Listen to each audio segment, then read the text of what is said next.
बर्तमान बड़ खबर पानीपाग को नहीं पुणी आसूची बड़ सूचना नुआ अपडेट बंगोपसागर काली लघुचाप प्रबल वर्षा नहीं सतर्क सूचना पुणी बढ़ाऊँच बात्या भय 2 दिन पर पुणी बढ़ शीत हाड़भंगा शीत सांगक घन कुहुड़ी एपटे प्रबल वर्षा सतर्क सूचना। हेलो फ्रेंड्स मु सत्य आप देखुं नरसिम्हा क्रिएशन स्पेशल तेज यह कौन रही डिटेल्स इनफर्मेशन आज वीडियो रे आमे जानिबा ता पूर्व वीडियो को लाइक करंतु जदि पारुछंती आपनकर सांग साथी मानक वीडियो को शेयर करनियंतु जदि फ्रेंड्स आपण माने हमर ए चैनल ले नुआ ही वीडियो देखुछंती पूर्व केबे भी हमर ए चैनल को सब्सक्राइब करनाती तेबे निहाती चैनल को सब्सक्राइब कर सहित पाखरा आसुवा बेल आइकन को बज रखतांतु।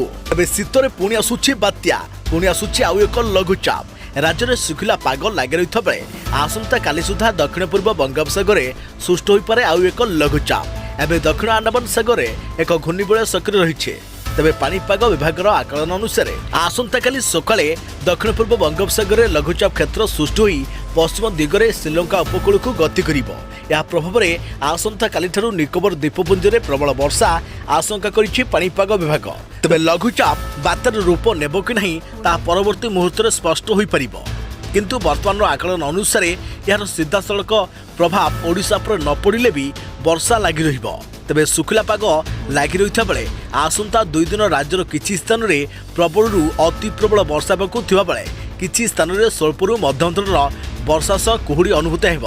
तेबे आसंता काली मालकानगिरी कोरापुट रायगड़ा कंधमाल कलाहांडी गजपति गंजाम पुरी बलांगीर सोनपुर बौद्ध अनुगुल कटक आदि जिले में मध्यमरू प्रबल वर्षा बस न कुहुड़ी कलबल करिबो।